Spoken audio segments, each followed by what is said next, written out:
എല്ലാവർക്കും നമസ്കാരം. പുതിയൊരു വീഡിയോയിലേക്ക് എല്ലാവർക്കും സ്വാഗതം. രാവിലെ തന്നെ ഒരു യാത്രയിലാണ്, അതും KSRTC ബസ്സിൽ. ബസ് കേരളത്തിൻ്റെതല്ലെന്ന് മാത്രം.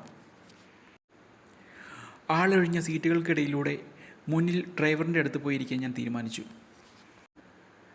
ബസ്സിൽ മറ്റു കുറച്ച് യാത്രക്കാരും കയറിയതിന് ശേഷം ബസ് യാത്ര ആരംഭിച്ചു. വിജനമായി കിടക്കുന്ന ഈ സ്ഥലങ്ങളെല്ലാം വിളവെടുപ്പിന് ശേഷം ഒഴിഞ്ഞുകിടക്കുന്ന പാടശേഖരങ്ങളാണ്. കൃഷിഭൂമിയുടെ നടുവിലൂടെ പടർന്നിട്ടുള്ള നീണ്ടുകിടക്കുന്ന ഈ ഹൈവേയിലൂടെയാണ് ഇന്നത്തെ യാത്ര. ഹൈദരാബാദിൽ നിന്നും ബംഗളൂർക്ക് പോകുന്ന ഹൈവേ ആണ് ഇത്.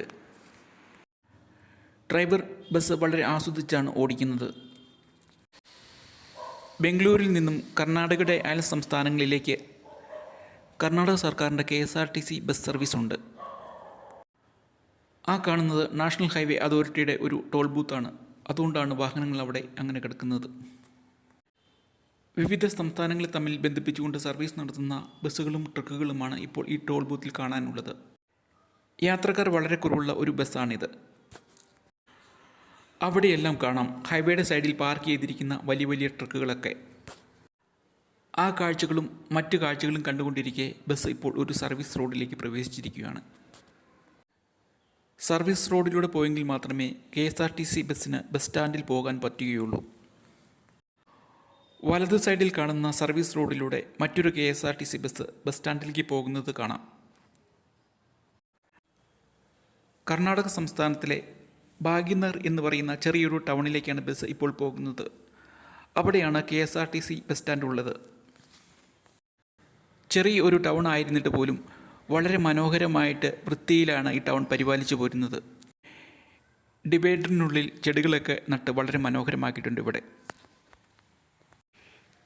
ഈ ടൗണിന് സമീപത്തു കൂടി ഒഴുകുന്ന ചെറിയ പുഴയാണ് ഇപ്പോൾ കണ്ടത്. ആ കാണുന്ന മരക്കൂട്ടങ്ങൾക്കിടയിൽ കാണുന്നത് ഇവിടുത്തെ കോടതി സമുച്ചയങ്ങളാണ്. വീണ്ടും ഹൈവേയിൽ പ്രവേശിച്ച് യാത്ര തുടരുമ്പോൾ അങ്ങ് ദൂരെ കൊട്ടാരങ്ങൾ പോലെ കുറേ കെട്ടിട സമുച്ചയങ്ങൾ കാണാം. അത് കർണാടകയിലെ പ്രശസ്തമായ ഒരു സയൻസ് റിസർച്ച് സെൻ്ററാണ്. അത് വളരെ മനോഹരമായൊരു നിർമ്മിതിയാണ്. ആ കാഴ്ചകളെല്ലാം കണ്ടതിന് ശേഷം പിന്നെ കാണുന്നത് നീണ്ടു നിവർന്നു കിടക്കുന്ന ഹൈവേയാണ്. പിന്നെ ചെല്ലുന്നത് മറ്റൊരു ടോൾ ബൂത്തിലേക്കാണ്. ഇവിടെ ഈ കാണുന്നത് ബംഗളൂരു മെട്രോ സ്റ്റേഷൻ്റെ എക്സ്റ്റൻഷൻ വർക്കാണ്. ബംഗളൂരു സിറ്റി സെൻറ്ററിൽ നിന്നും എയർപോർട്ടിലേക്കുള്ള മെട്രോയുടെ എക്സ്റ്റൻഷൻ വർക്കാണ് ഇവിടെ നടന്നുകൊണ്ടിരിക്കുന്നത്. ആ കാണുന്ന ട്രെയിൻ ബംഗളൂരു റെയിൽവേ സ്റ്റേഷനിൽ നിന്നും മഹാരാഷ്ട്രയ്ക്ക് പോകുന്ന ട്രെയിനാണ്. സൗത്ത് വെസ്റ്റ് റെയിൽവേ സോണിൻ്റെ ഭാഗമാണ് ഇവിടുത്തെ റെയിൽവേ സ്റ്റേഷൻ ഒക്കെ. അങ്ങനെ ഒടുവിൽ തിരക്കേറിയ ബാംഗ്ലൂർ നഗരത്തിലേക്ക് പ്രവേശിച്ചു. ഇപ്പോൾ ബസ് ഡ്രൈവർക്ക് കൂട്ടായി കണ്ടക്ടറും ബസ്സിൻ്റെ ഫ്രണ്ടിൽ വന്നിരിപ്പുണ്ട്. ബാംഗ്ലൂർ നഗരത്തിലൂടെ കടന്നു പോകുന്ന ഹൈവേയുടെ ഇരുവശത്തും മനോഹരങ്ങളായ കെട്ടിട സമുച്ചയങ്ങൾ കാണാം. പല പല മൾട്ടിനാഷണൽ കമ്പനികളുടെ ഓഫീസുകളും IT ഫേമുകളും നിരവധിയായ മറ്റ് ഫ്ലാറ്റ് സമുച്ചയങ്ങളുമാണ് അവയിൽ ഉള്ളത്. അങ്ങനെ ഹൈവേയിലൂടെ ബസ് നല്ല വേഗത്തിലാണ് പോകുന്നത്. ഇനി കാണുന്നത് ഇടതുവശത്ത് കാണുന്നതാണ് ബാംഗ്ലൂർ നഗരത്തിലുള്ള പഴയ എയർപോർട്ട്. ഇവിടെ നഗരത്തിൽ ഹൈവേയിൽ വാഹനങ്ങൾക്ക് സ്പീഡ് ലിമിറ്റ് ഉണ്ടോ എന്നറിയില്ല, എങ്കിലും ബസ് നല്ല സ്പീഡിലാണ് ഹൈവേയിലൂടെ പോയിക്കൊണ്ടിരിക്കുന്നത്. അവിടെ ഹൈവേയുടെ വലതു സൈഡിൽ കാണാം മനോഹരമായ ഡിസൈനിൽ പണിതിട്ടുള്ള കെട്ടിട സമുച്ചയങ്ങൾ. സിറ്റി സെൻറ്ററിലേക്ക് അടുക്കും തോറും ഹൈവേയിൽ വാഹനങ്ങളുടെ എണ്ണം കൂടിക്കൊണ്ടിരിക്കുന്നു. ആ കാണുന്നത് പ്രശസ്തമായൊരു IT ഫേമാണ്. എപ്പോഴും ബാംഗ്ലൂരിലുള്ള സുഖശീതളമായ കാലാവസ്ഥയാണ് ഇപ്പോഴും ഇവിടെയുള്ളത്. ഇപ്പോൾ ഇവിടെ വന്നപ്പോൾ കാണാം ഹൈവേയുടെ ഇരുവശത്തും നിരവധിയായ മൾട്ടി സ്റ്റോറി ബിൽഡിങ്ങുകൾ.